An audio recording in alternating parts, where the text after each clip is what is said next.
So earlier this week, I was approached by a lady on the course. I won't say who it is, but it's a kind of a good friend. And what she wanted to do was pick my brains on how to start a podcast. What are things that she should do, consider, what kit should she buy, etc. And full disclosure, so Ashley King that presents on this channel is a podcast expert. She has a podcasting course. If you check out Ashley King or Flamingo Heights or search her on the internet, that is the best place to go for the full course to give you everything about everything to do with starting a podcast. This is the 4-minute answer, but hopefully it's useful because likewise, someone earlier in the week asked me this question, and as someone that has all the kit and has experience of doing stuff, it's not as difficult as you might think. So what I want to do is just share the knowledge that actually, if it's for you, brilliant, but if it's not, no problem. So the first thing to do is not get overwhelmed with thinking that you need all this posh stuff. You don't need the lights, the cameras, the microphone. Actually, if you have a smartphone or a laptop, that's actually enough for you to get started. A podcast historically was just audio. So actually, if you can do voice notes on your phone, in theory, that's enough to get started. But the point is you don't need £600 microphones and cameras and all this fancy stuff to actually get started. You can, if you want to, get into more detail, but actually often if you're going to interview guests as well, actually Zoom is a great way to do that. That actually on Zoom, it's free. You get the video call. I think we all kind of know what Zoom is, but you can also record the call. So one of the things that you can do is record your interview or whatever with someone. You can then actually put that onto YouTube and make it clever if you want. You can strip out the audio, so it goes to just the MP3 version. But the point is you don't actually have to do anything mega complicated. Hi Jess, thank you for tagging people. Hi Caroline, hi Kenny. But yeah, so actually you can just start with Zoom and use that as a platform to reach people and talk about kind of different stuff. The big thing that I didn't know when I first started was that, okay, so you've got your audio file for your podcast. Where'd you host it? Where'd you do it? And basically the one that I use, it's called anchor.fm, and this is completely free. So basically the way that it works, it's actually like YouTube where you have your file and you just drag it, upload it, put the file name, and then basically that's it, it's done. And one of the things that you can do is that you can link into Spotify, Google Play, iTunes, etc., just to kind of get more reach. But the point is you don't have to pay for your hosting. And actually Anchor FM, I've been using it now for about 2 years, maybe 3 years. It's brilliant, it works, and you don't really have to necessarily worry about that. Hi Jess, good morning, Iris. Thank you for being the first person to comment on the stream. I do appreciate it, thank you.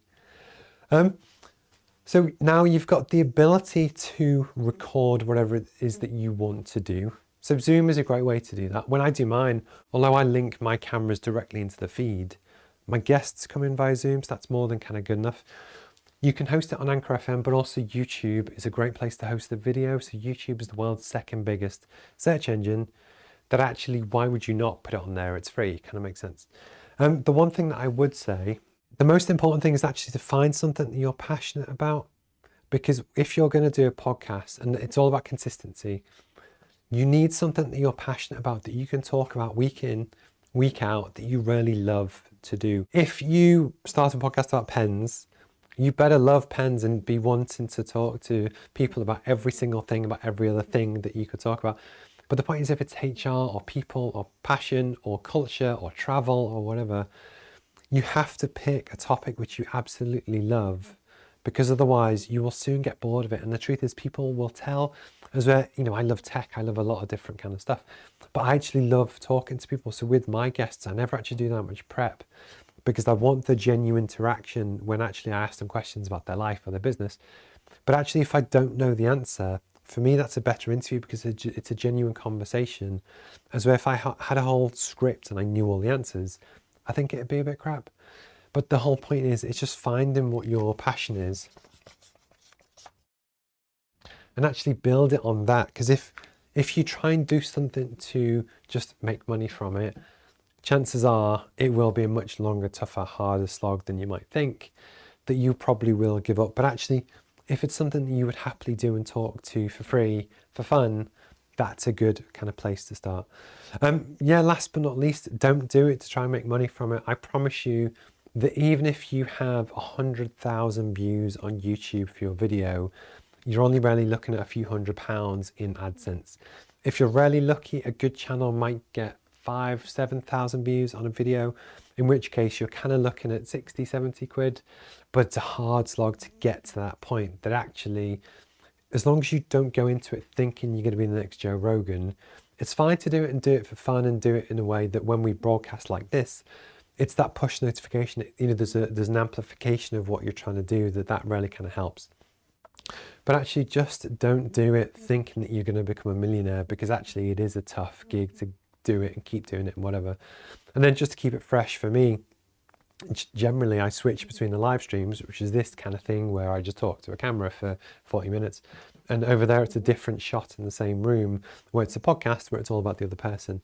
But again, you can mix up and do different kind of stuff. And then last but not least, so I use something called OBS, which is Open Broadcast Software. So if you're watching this now, you'll see the ticker along the bottom. You'll see the time, you've got the logo, and actually there's the live thing, which I think is over there. But the idea is there are things that you can do to make your stream look better than just a normal video window. And this is free. It does take a bit of time to learn. But essentially one thing that's really good is that if you know something called a PNG, which is a translucent graphic, so you have bits that you see and the rest of it's clear. And the way that you do it is that you build up layers. So you generally have your videos like the background, and then over the top, so the ticker, actually just the bar, the white bar and the black bar and the kind of beigey bit is just a graphic. Then a separate graphic over the top of the text is a different layer.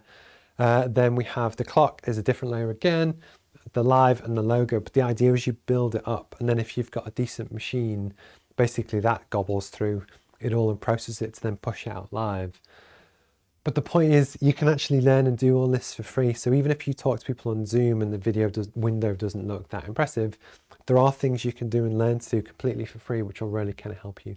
But the big thing about starting a podcast is that just find something you're passionate about. It's really not about the kit.